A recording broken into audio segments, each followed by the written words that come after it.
Ihdina. Guide us. This is beautiful, beautiful language. The word hidayah in Arabic. Why did we say guide? Because Allah is the master. And you cannot have a master until He gives instructions. And how does that relationship begin? With guidance. And then, since you just said, I am your slave, I need your help. The first kind of help you and I need is, Ya Allah, tell me what to do. Tell me what to do. Now, if you are asking Allah to tell you what to do, that means you are ready to do it. Yes? So when we say Ihdina Sirat al-Mustaqim, we are actually telling Allah, Ya Allah, I am ready to obey you. Just tell me, I'll do it. I need your advice, and when you give me advice, I'll take it. I have friends who ask me for advice all the time, but they never follow it.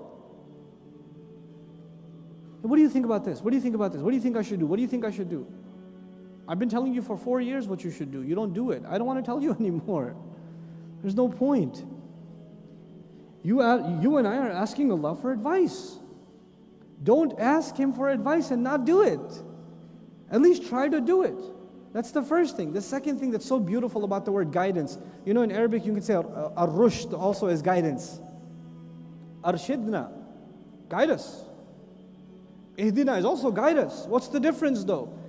The word huda in Arabic comes from hadiyya. Hadiyya in Arabic is a gift. When the Arab would get lost in the desert, what's the biggest gift you can give him?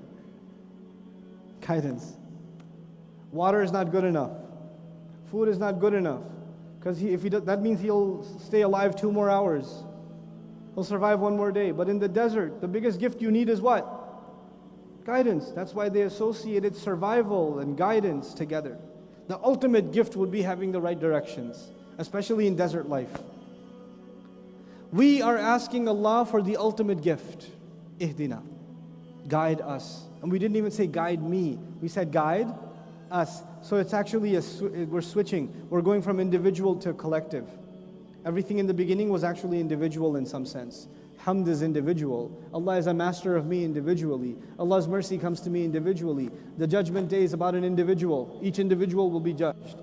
But immediately we switch over to Ihdina, because in this life, if you're going to have a healthy relationship with Allah as an individual, you have to come together as a community to ask. You have to be with other people. You need other people for guidance. You can't do it on your own. That's why it's not ihdini, it is ihdina. It has to be ihdina. And it's not even iya nahdi, which actually would have meant guide only us. That would have been bad. Ya Allah, only guide me, everybody else can go to hell. I don't care about that. Okay. But actually guide all of us. We have to talk a little bit about guidance before I give you your break. It's such a beautiful concept in Islam. When you are lost, you need directions, right? And somebody maps it out for you. Go 3 kilometers this way, 2 kilometers. See, I used kilometers. I didn't use miles. I'm proud of myself. But, take a left and take a right and you'll get there. That is information, isn't it? Sometimes guidance is just information. But Allah's guidance is more than information. Your counselor's guidance is information. The traffic officer's guidance is information. The GPS guidance is information. That's all information. But Allah's guidance is more than information. Allah's guidance, it actually has to do with personal choices at every given moment. And we're not just asking for information, we're asking for the strength to make the right decision. 2 different things. It's not just information. Sometimes we have all the information, we still make the wrong decision. Because we didn't have the strength, the will, the commitment, the right mindset to make the right decision. Don't people do the wrong thing and you tell them, don't you know that's wrong? Yeah, but I got angry. That's why we ask Allah for guidance. By the way, if it was just information, if guidance was just information, how many times do you need information? 1 time.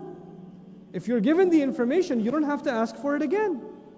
How many times do we ask Allah for guidance? Over and over and over and over again, as a standard. You know, I compare guidance to understand asking Allah for guidance. You have to compare to drinking water. You can't say, I already drank it yesterday, I'm good. It doesn't work. If you want to survive, you have to get it again and again and again. And that is why every few hours, it is as though Allah is telling us, just like your body, every few hours it needs water. Your heart, every few hours it needs what? Guidance. You have to come back to Allah and say, Ihdina as-sirat al-mustaqim again. Now a few hours your fuel is running low and you have to ask Allah again. If it was just about information, it wouldn't be repeated this way. And we're also learning something else. It is not something you get to keep, just like water in your body. You don't get to keep it. Once you have it, it's not yours. You don't own it. You run out of it. Then you have to go get it again. And then you run out of it again. And you have to get it again. Nobody can say, I have it. I have it already. I don't need any more. You can't do it. That's why I like the comparison of guidance with what? Water. There's a thirst for guidance just like there's a thirst for water. Just like that. Right? So we have to keep asking Allah over and over again.